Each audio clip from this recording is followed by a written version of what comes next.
12 महीना तक पेंशन बंद नहीं हुए ये वास्ते आप रे अंगूठो लगाओ को 12 महीना तक पेंशन आप रे बंद नहीं हुए मारे भी जेड 12 महीने दी ना ना क्यों 12 महीना क्यों दियो थे तो जियो घणा आज रे तो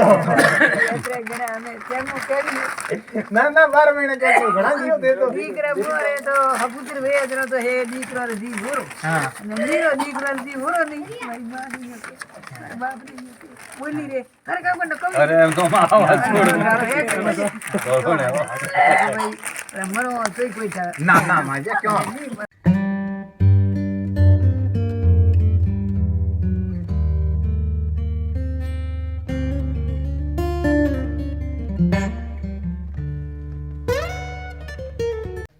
शिक्षा शरीर आधारभूत तत्व है जी बिल्कुल आप इस चीज को मानते हैं और सरकार के हर चीज को मानते हैं और पढ़े कहते हैं तीसरी आंख है अपने आप ये बात कहते हैं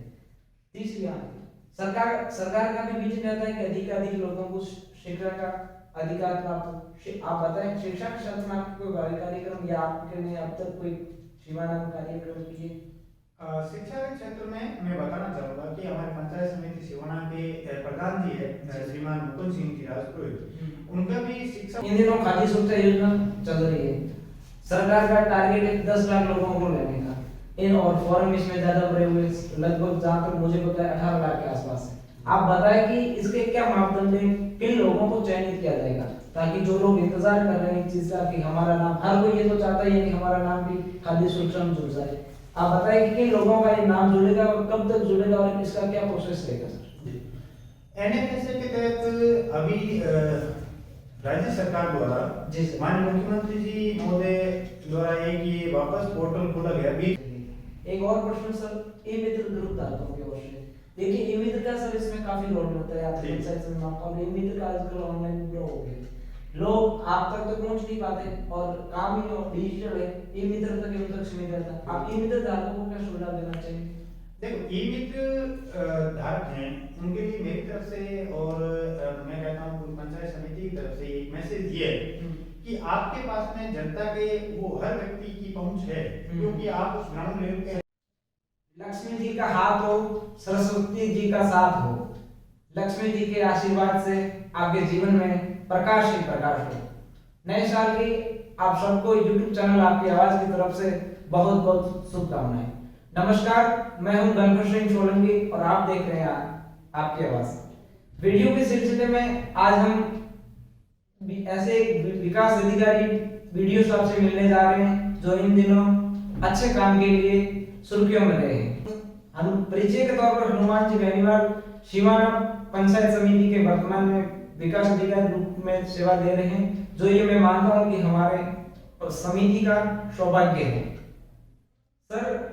सबसे पहले तो बहुत बहुत आपका स्वागत वीडियो में और आभार कि आपने अमूल्य समय निकालकर इस वार्ता का हमें मौका दिया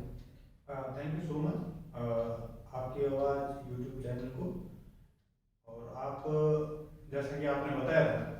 कि हम चाह रहे हैं कि अभी सर वर्तमान में पंचायती राज विभाग की तरफ से जन कल्याणकारी जो योजनाएं हैं उस संबंध में आपसे जानकारी चाह रहे हैं जी सर साथ ही साथ अभी एक जो फ्लैगशिप योजना राज्य सरकार की चल रही है चिरंजीवी योजना तो उसके बारे में जानकारी चाह रहे हैं तो आपके जो भी जितने भी प्रश्न हैं आप मुझे बताएं और साथ ही साथ में वर्तमान में सिवाना जो ब्लॉक में कौन कौन सी जो योजनाएं चल रही है उस संबंध में हम बात विस्तार से बात करेंगे जी सर आप बताएं कि आपके वो मार्गदर्शक आपका बैकग्राउंड आप कहाँ से बिलोंग करते हैं मैं बाड़मेर जिले के ही एक छोटे से गांव कुर्जा जो चौटन रोड पे है वहाँ से बिलोंग करता हूँ जी सर मैं सन 2008 में एज ए कांस्टेबल जिला सिरोही से भर्ती हुआ था जी सर और 2018 में जो RS 2018 है उसमें 76 रैंक के साथ चयनित हूँ और मेरी जो सेकंड प्रेफरेंस थी वो वीडियो थी और एज ए वीडियो सिवाना में अभी 4 मार्च से पोस्टेड हुई है धन्यवाद सर चलिए सर प्रश्नों के सिलसिले में उन मुद्दों की बात करते हैं जिनका इंतजार हमारे दर्शक कर रहे हैं मैं आपके सामने प्रश्न रखना चाहूंगा कि हम सब भली भांति परिचित हैं कि चाहे उपखंड अधिकारी हो विकास अधिकारी हो चाहे बड़े लेवल के अन्य अधिकारी हो उन तक आम जनता की सीधी पहुंच नहीं होती आम जनता उनको भली भांति परिचित नहीं होते हालांकि आजकल डिजिटल के माध्यम से मेक इन इंडिया जैसे तरह तरह के प्रोग्राम आए हैं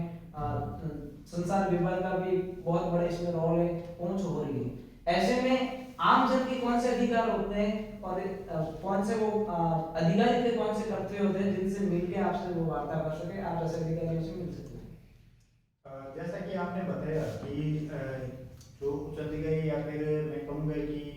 राज्य सरकार के अधीन जो काम करते हैं, चाहे एसडीएम हो या फिर राजपत्रित गजेटेड अफसर जितने भी होते हैं, उन सब पर एक अपनी जिम्मेदारी होती है कि जो राज्य सरकार की जो कार्य हैं या कल्याणकारी जो योजनाएं हैं उनको धरातल पर उतारने की सब पर जिम्मेदारी होती है। लोकतंत्र में जनता है वही सर्वोपरि है। तो जनता के काम, मुझे आपने जैसे बताया कि जनता की पहुंच ऐसा माना जाता है कि इन कार्यों तक नहीं होते, लेकिन मुझे लगता है कि वर्तमान में ऐसा है कि वो जो शुरू में पहले की बातें हो गई है गए जमाने की, वर्तमान में ऐसा कोई भी अधिकारी नहीं है जो जनता तक पहुंच नहीं है उसकी। वर्तमान में जनता आज जो आईटी का युग है, आईटी युग आने से उनकी जो भी समस्याएं होती है वो कहीं कहीं मुझे लगता है कि आईटी के माध्यम से पहुंच जाती है। और यदि कोई व्यक्ति किसी भी कार्यालय में आता है तो उसको सुना जाता है। और मुझे ऐसा लगता है कि मेरा जितना अभी 10-1 महीने का जो कार्यकाल है इसमें मैंने ये महसूस किया है कि जो भी जनता की समस्या है कोई भी व्यक्ति हमारे ऑफिस में आता है हम उनको सुनते हैं। धन्यवाद सर। नेक्स्ट प्रश्न बहुत ही रोचक प्रश्न है। रोचक तो क्या, जिसका हर दर्शक इंतजार कर रहा होगा। खाद्य सुरक्षा से संबंधित इन दिनों खाद्य सुरक्षा योजना चल रही है। सरकार का टारगेट है 10 लाख लोगों को लेने का। इन और फॉर्म इसमें ज्यादा भरे हुए, लगभग जहाँ तक मुझे पता है 18 लाख के आसपास है। आप बताएं कि इसके क्या मापदंड है, किन लोगों को चयनित किया जाएगा, ताकि जो लोग इंतजार कर रहे हैं इस चीज का कि हमारा नाम, हर कोई ये तो चाहता ही है कि हमारा नाम भी खाद्य सुरक्षा में जुड़ जाए। आप बताएं कि किन लोगों का ये नाम जुड़ेगा और कब तक जुड़ेगा और इसका क्या प्रोसेस रहेगा सर? एनएफएसए के तहत अभी राज्य सरकार द्वारा माननीय मुख्यमंत्री जी महोदय द्वारा एक ये वापस पोर्टल खोला गया। बीच में ये पोर्टल बंद था। इसमें भी एक शर्त ये थी कि एक जनसंख्या का इतने वर्ग की आप एनएफएसए के तहत कवर कर सकते हैं। लेकिन अभी माननीय मुख्यमंत्री जी ने वापस पोर्टल को खोला था तो आवेदन खूब आए हुए हैं। हमारे यहाँ उपखंड स्तर पर आदरणीय उपखंड अधिकारी जी के वहाँ से ये एनएफएसए के जो फॉर्म होते हैं वो वहाँ से फर्स्ट लेवल वहाँ से वो करके सेकंड लेवल पे हमारे मेरे ऑफिस में आते हैं। अच्छा। तो उसमें कैटेगरीज बनी हुई है कि लघु सीमांत है या फिर उसकी पेंशन आ रही है या फिर किसी रोग से पीड़ित है या फिर नरेगा में उसने 100 दिन पूरे कर लिए हैं। अभी सिवाना में लगभग 7,000 फॉर्म आए हुए हैं सिवाना खंड में। हम उनको जांच करा रहे हैं और यदि किसी व्यक्ति को मान लिया कि उसने लिखा कि मैंने नरेगा में 100 दिन पूरे किए हैं, ठीक है, तो उसका हम कागजात देख रहे हैं कि उसका नरेगा में 100 दिन पूरे किए हुए हैं तो उसका कोई प्रूफ लगाया है क्या? और यदि उसने जो लिखा है जिस श्रेणी के लिए आवेदन किया है तो हम बिल्कुल उसको अप्रूवल दे रहे हैं। और आने वाले मुझे लगता है कि 5-7 दिन में जो पेंडेंसी है उसको हम निस्तारित कर देंगे और जिन्होंने भी जो योग्य है उनको हम अप्रूवल। एक सर इसमें ये भी तो चीज है कि किसी के फॉर्म शो ही नहीं हो रहे ऑनलाइन, कह रहे मतलब कोई जो लघु किसान की श्रेणी में आ रहे हैं उनका क्या हो? नहीं, ऐसा नहीं है कि किसी का फॉर्म शो नहीं हो रहा है। जितने भी हमारे पास पेंडेंसी है सबके फॉर्म, हाँ ये हो सकता है उनका अभी नंबर नहीं आया हो, ये हो सकता है। लेकिन अभी हमारे उपखंड स्तर से दोनों जगह से हम लगातार उसको कंटिन्यू उनका निस्तारित करवा रहे हैं। यदि कोई ऐसा इश्यू है तो उसमें हो सकता है कि उसके फॉर्म का नंबर नहीं आया है और ऐसा होगा तो हम उसको दे पाएंगे। धन्यवाद सर। आप मतलब लगातार काम के मामले में अपने कार्य क्षेत्र में तो लगातार छुट्टियों में रहे हैं। एक अनूठी पहल, एक पंचायत के दौरे पर मेरे दोस्तों ने बताया था कि आपको वहाँ गए, सफाई व्यवस्था देखकर आपने अपने आप को चिंतित महसूस किया। मैं प्रश्न ये है कि आपके ग्राउंड लेवल के दौरे में क्या रूटीन रहता है, क्या कार्यक्रम है, किस प्रकार से आमजन आपसे जुड़ सके? मेरा एज ए वीडियो मुझे लगता है कि जितने भी काम ग्राउंड लेवल पे हमें जो राज्य सरकार द्वारा दिए गए हैं, जैसे पीएम आवास हो गया, नरेगा के तहत जो भी चारा का निर्माण है या नाली कार्य है या घर का निर्माण कराना है, या फिर एसडीएम के तहत हमें स्वच्छ भारत अभियान के तहत जो काम दिए जाते हैं शौचालय वगैरह निर्माण कराना है, या फिर एफएफसी और एसएफसी के तहत हमें जो काम जो हम लेते हैं काम ग्राम विकास के लिए, जो काम हमें दिए गए हैं पंचायत राज द्वारा, जी सर। उसको हम पूरा कराने के लिए हमारी जो टीम जी है सर। उसके साथ मिलके जी उसको हम पूरा कराने का कोशिश करते हैं। और मुझे इस बात का यकीन है कि हमारी जो टीम है वो बेहतरीन काम अभी फील्ड में कर रही है। बहुत ही सराहनीय कार्य किया इस क्षेत्र में सर ने। पशु खेली साफ करो अभियान अभी लंबी वायरस के टाइम में जो चला था उसमें ये बहुत ही सिवाना क्षेत्र में, इसलिए सर को शायद प्रमाण पत्र ऐसा कुछ जारी किया गया था, टीवी में भी ऐसा शो हुआ था। धन्यवाद सर। नेक्स्ट प्रश्न, अभी सर जैसे आपने पीएम आवास योजना का जिक्र किया, टांके का जिक्र किया, तो इन योजनाओं के क्या मापदंड है? अभी क्या ये योजनाएं चालू है या अभी इनके आवेदन स्टार्ट है? पीएम आवास जो योजना है उसमें हमारे पास में अभी एक 2017 से 2016-17 से 2020 तक की कुछ पेंडेंसी है। तो राज्य सरकार की तरफ से भी और केंद्र सरकार की तरफ से भी उन आवासों को पूरा करने का पहले दबाव है। कुछ बकाया आवास है। तो मेरा भी एक मैसेज आपके यूट्यूब चैनल के माध्यम से भी है कि जितने भी आवास जिसके भी बकाया है तो आप उनको पूरा करें। दूसरी बात है 2020-21 के तहत भी जो आवेदन दिए गए थे उन आवेदनों को हमने उनकी जो प्रक्रिया भी है अभी जैसे ही नया वापस पोर्टल में नाम जोड़ना शुरू करेंगे, एक टारगेट आता है राज्य सरकार की तरफ से, केंद्र सरकार की तरफ से कि आपके इस ब्लॉक में इतने नाम जोड़ने हैं। तो अभी वो आया नहीं, तो जैसे ही वो आएगा तो उसके बाद में संबंधित ग्राम पंचायत में हम नोटिस सर्कुलर कर देंगे, सर्कुलेट कर देंगे कि और प्रचार प्रसार के माध्यम से कि अभी पीएम आवास योजना के तहत नए नाम जुड़ रहे हैं, तो उस समय जुड़वा सकते हैं। हाल फिलहाल जो पहले के टारगेट जो दिया गया था हमें उसको हम पूरा करवा रहे हैं। सर इसकी पात्रता भी बता देते तो जब भी ये चीज आएगी तो आम लोग जागरूक रहे। पात्रता में पीएम आवास के तहत पात्रता में ये है कि एक हमें टारगेट दिया जाता है, उसमें पहले से ही कि जैसे कोई व्यक्ति है जो SC ST का है या फिर जैसे भूमि को प्रायोरिटी लेनी है, उसमें भूमिहीन है तो उसको जमीन लेती आबादी भूमि में है तो उसको देनी है, उसको घर बनाना है। मतलब मेरे कहने का मतलब है कि जो भी व्यक्ति जिस वर्ग से आता है या फिर SC ST वर्ग से है या फिर जो गरीब है उसके पास में हकीकत में घर नहीं है, तो प्रायोरिटी में उनको लेना है और उसके बाद में है तो फिर सभी आ जाए। जी सर, इसका काफी रोल तो ग्राम पंचायत का भी रहता है इसमें। इसमें देखो ग्राम पंचायत मैं कह रहा हूँ कि लोकतंत्र का जो ग्रास रूट है बिल्कुल जी वो ग्राम पंचायत है। अच्छी बात है। तो ग्राम पंचायत मैं कह रहा हूँ कि जितनी नॉलेज जी वहाँ ग्राम पंचायत में जो हमारे मेरे जो पंचायत समिति परिवार के सदस्य हैं वो रखते हैं, तो उनको सब पता रहता है कि किस व्यक्ति के घर नहीं है, किस व्यक्ति के शौचालय नहीं है, किस व्यक्ति को इस योजना का लाभ देना है। मुझे लगता है कि ग्राम पंचायत का मैं कह रहा हूँ लोकतंत्र की जड़ें मजबूत करनी है तो हमें ग्राम पंचायत को मजबूत करना होगा। सही, बहुत अच्छी बात, बहुत बहुत धन्यवाद सर। एक प्रश्न सर, बहुत धरातल से, आप भी धरातल से आते हैं, मैं भी धरातल से आता हूँ। अपने ऐसे कई परिवार देखे हैं, ऐसे कई आदमियों को देखा है जो किसान वर्ग से लेकर मीडियम वर्ग के लोग हैं जिनके डॉक्यूमेंट तक के नहीं, ऐसे ST के तो ऐसे कई परिवार लोग हैं, हम सब परिवार इस बात से परिचित है। और सरकार का एक विजन रहता है कि उन तक वो लाभ पहुंचे, सरकार का आपका भी विजन रहता है, लेकिन आपको समस्या आती है उनके पास डॉक्यूमेंट ही नहीं है, उनकी पहुंच आप तक होती ही नहीं है।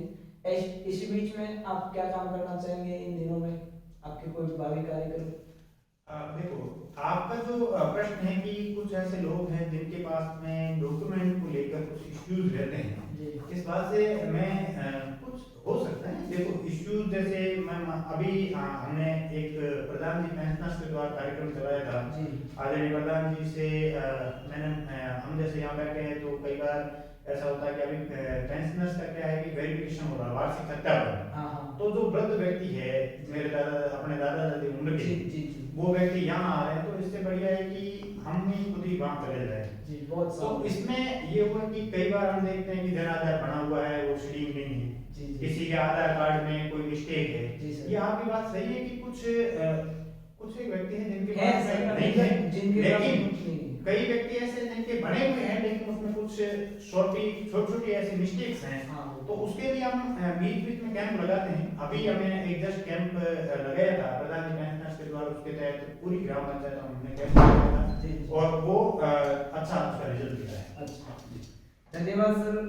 आपने भावी कार्यक्रम बताया है, आप सबके जैसे अभी सबने कार्यक्रम किया है, प्रधान जी पेंशनर्स आपके द्वार का अभियान जो दिसंबर की लास्ट तारीख थी, उसके बाद में भी अभी सराहनीय कार्य कर रहे हैं प्रधान जी के साथ मिलकर वीडियो साथ, और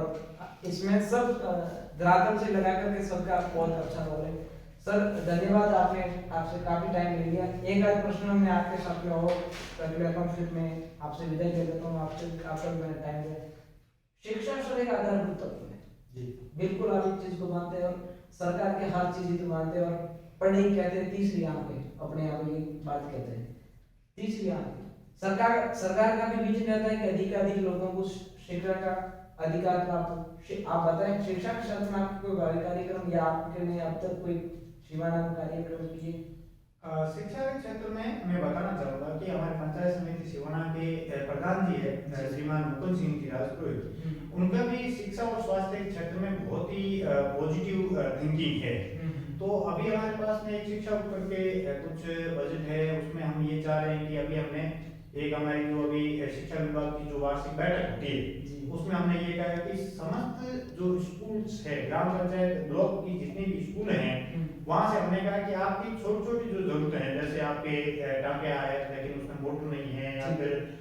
आपका टाँका बना हुआ है लेकिन वो सही से काम नहीं कर रहा है, या फिर आपका स्कूल भवन है उसमें पानी आ रहा है, तो इस समय में हमने प्रपोजल मंगवाए हैं, और प्रपोजल जैसे हमें प्राप्त होंगे आने वाले समय में, और उस पर हम काम करेंगे। साथ ही साथ अभी हम जो बालिका शिक्षा है उसको बढ़ाने के लिए कुछ जागरूकता अभियान भी चला रहे हैं, और एक अभी बालिका सशक्तिकरण के लिए कार्यक्रम, जैसे उसमें सेल्फ डिफेंस की ट्रेनिंग देना है, गुड टच बैड टच है, इस संबंध में भी हम काम अभी विचार कर रहे हैं। इस न्यू वर्ष में हम प्रधान जी के साथ में मिलकर हम कुछ अच्छा करने का प्रयास करेंगे। मेरी बेटी शिक्षा अभियान ऐसा कुछ आप बता रहे थे? जी बिल्कुल, मेरी बेटी सशक्त बेटी, वो सेल्फ डिफेंस के तहत हम करने का प्रयास कर रहे हैं, तो उसको इस साल हम उसको भी धरातल पे उतारेंगे। बहुत ही सराहनीय, मैं आपका और प्रधान जी का शुक्रगुजार करता हूँ चीज के लिए। शिक्षा के क्षेत्र में आपने ये जो योजना है आप लाने जा रहे हैं, इसके लिए एक और प्रश्न सर, ई मित्र ग्रुप धारकों की ओर से, देखिए ई मित्र का सर इसमें काफी रोल होता है, आप पंचायत में मानता हूँ ई मित्र का आजकल ऑनलाइन ग्रो हो गया, लोग आप तक तो पहुंच नहीं पाते, और काम ही डिजिटल है, ई मित्र तक उन तक सीमित रहता। आप ई मित्र धारकों को क्या सुझाव देना चाहिए? देखो, ई मित्र धारक हैं, उनके लिए मेरी तरफ से और मैं कहता हूँ पूरी पंचायत समिति की तरफ से एक मैसेज ये है कि आपके पास में जनता के वो हर व्यक्ति की पहुंच है, क्योंकि आप उस ग्राउंड लेवल पे हैं, और मैं मान लो कि मेरा जो कांची गाँव है यहाँ से 55-60 किलोमीटर होगा, तो वहां से एक व्यक्ति यहाँ नहीं पहुंच पाता, पहुंच जाएगा लेकिन उसका थोड़ा एक लंबी दूरी है, लेकिन वो कांची में स्थित ई मित्र पर तुरंत पहुंच जाएगा। तो मेरा उनसे ये अनुरोध है कि आपके पास में कोई भी व्यक्ति आता है तो उसका जो भी वो कहता है कि जिस फॉर्म के लिए अप्लाई के लिए आता है, तो उसको आप अच्छे से बताएं कि योजना क्या है, फॉर्म भरो, और साथ ही साथ जब ई मित्र से फॉर्म भर दिया जाता है, यहाँ हमारे पास में आता है, तो हम उसको बहुत ही पॉजिटिव सेंस में लेके, यदि कोई कमी है तो उसको सेंड बैक करना वो सरकारी नियम अनुसार होता ही है, लेकिन ई मित्र अच्छी भूमिका निभा रहे हैं, और मेरा मैसेज यही है कि जनता के जो कार्य हैं उसमें आप सहयोग करेंगे तो हम बहुत बेहतरीन ढंग से काम कर पाएंगे। और आप कोई भी, मैं कह रहा हूँ कोई भी योजना हो, उसमें जब ग्राउंड लेवल पर कोई व्यक्ति साथ में जुड़ता है तो उस योजना की सफलता का जो प्रतिशत है वो हमेशा बढ़ता है, और ई मित्र भी एक कड़ी है, तो वो भी साथ आते हैं तो हमें एक बेहतरीन रिजल्ट प्राप्त होंगे। बहुत बहुत धन्यवाद। एक और प्रश्न मैं अंतिम प्रश्न ले लेता हूँ सर, चिरंजीवी योजना के बारे में। सरकार का बहुत ही सराहनीय कार्य, मुख्यमंत्री अशोक गहलोत का मैं तहे दिल से शुक्रिया अदा करता हूँ कि मतलब इतना शानदार आप भी बड़ी बातें जानते हैं, बीमा के जो कार्यक्रम, क्या कहना चाहिए इसके बारे में आपका क्या विचार? मैं कह रहा हूँ चिरंजीवी जो योजना है, ये मैं कह रहा हूँ कि माननीय मुख्यमंत्री जी का एक ऐतिहासिक कदम है। ऐतिहासिक कदम इसलिए कह रहा हूँ मैं कि एक व्यक्ति जिसे 10 लाख तक का तो इलाज फ्री है, इससे मैं कह रहा हूँ भगवान कोई ऐसा नहीं करेगी उसके 10 लाख तक उसका खर्चा, किसी मानता हूँ कि नॉर्मली व्यक्ति के इतना खर्चा भी नहीं होता, इसके बावजूद भी माननीय मुख्यमंत्री जी का इतना अच्छा कदम है कि 10 लाख का इलाज फ्री कर दिया। साथ ही साथ मैं आपके YouTube चैनल से के माध्यम से एक मैसेज भी दूंगा कि चिरंजीवी योजना का लाभ जिस व्यक्ति ने अभी तक फॉर्म नहीं भरा है वो जरूर भरें। 850 रुपए में आपके परिवार का 3 फायदे हो गए। आपका 10 लाख का इलाज फ्री है, ठीक है, उसके बाद में 5 लाख का दुर्घटना बीमा है, हाँ, और उसके बाद में कोई नॉर्मली अनबन या फिर ऐसा हो जाता तो उसके लिए भी 3 लाख रुपए 2 लाख रुपए हाँ। ऐसा प्रावधान किया गया है। तो चिरंजीवी योजना के तहत जो रजिस्टर्ड परिवार नहीं है, जी सर, उन परिवारों को मैं कह रहा हूँ कि आप इस YouTube चैनल के माध्यम से भी प्रचार प्रसार करें कि चिरंजीवी योजना में आप जरूर रजिस्ट्रेशन कराएं, और उससे फायदे हैं, और पूरे परिवार का जो बीमा है वो सिर्फ 850 रुपये में हो रहा जी है, सर। और जो NFSA में आ रहे हैं उनके लिए ये चिरंजीवी योजना है, उसमें वो बिल्कुल पहले से जुड़े हुए हैं, तो उन व्यक्तियों तक भी मैसेज चला जाए कि इनको फायदा ऑटोमेटिक मिल रहा है। बहुत बहुत तहे दिल से धन्यवाद सर आपका, आपने Thank you so हमें much. अमूल्य समय दिया। और मैं ये शिवाना पंचायत समिति का सौभाग्य मानता हूँ कि आप जैसे अधिकारी हमें प्राप्त हुए हैं। हम सब की तरफ से भी, हमारे दर्शकों की तरफ से भी आपको बहुत बहुत शुभकामनाएं और उत्तरोत्तर भविष्य में प्रगति की शुभकामनाएं। Thank you so much. बहुत बहुत धन्यवाद सर। Thank you. आपसे हनुमान जी बेनीवाल वर्तमान में शिवाना विकास वीडियो ब्लॉग डेवलपमेंट अधिकारी के रूप में सेवा दे रहे थे। बहुत ही सराहनीय क्षेत्र में, काम के क्षेत्र में आप जाने माने और सुर्खियों में रहे इन दिनों। मैं गणपत सिंह सोलंकी आपको एक मैसेज देना चाहूंगा कि यदि आपके पास भी यदि ऐसी कोई महान शख्सियत या आपके आसपास जो आपको लगे कि वाकई में लोगों तक उनकी बात पहुंचनी चाहिए, तो आप ऐसे मुझे सुझावित कर सकते हैं। इसके साथ साथ मैं ऐसे रहस्यमयी और विचित्र अद्भुत पर्चेदारी मंदिर है, इस तरह ऐसे और अन्य स्थलों के बारे में भी मैं रुचि रखता हूँ वीडियो बनाने की। आप मुझे सुझावित कर सकते हैं, मैं आपके सुझावों का पूरा ध्यान रखूंगा। धन्यवाद। कैमरामैन बगाराम काकी, डिजिटल इंडिया काकी के साथ, धन्यवाद।